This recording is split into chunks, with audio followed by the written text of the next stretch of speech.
साचा व वाटी किंवा इनो व सोडा न वापरता गुढीपाडवा विशेष बनवूया जाळीदार साखरेच्या गाठी।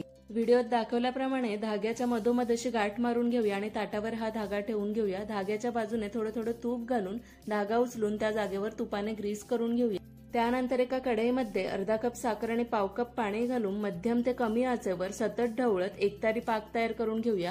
एकतारी पाक तयार झाला की 2 चमचे दूध घालून सतत ढवळत राहूया। हळूहळू साखरेच्या वरून असा काळपट फेस यायला लागतो आणि हा काळपट फेसाळ पदार्थ म्हणजे साखरेमध्ये असलेली घाण असते, तर पळीच्या मदतीने हळुवारपणे ती काढून घ्यायची।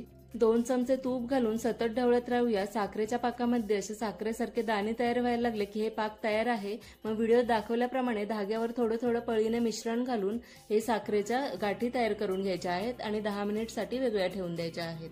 पाक जर घट्ट झालं तर 1-2 चमचे पाणी घालून हे विरघळवून घ्यायचं आणि अशाच पद्धतीने कोणताही रंग घालून तुम्ही या साखरेच्या गाठी तयार करू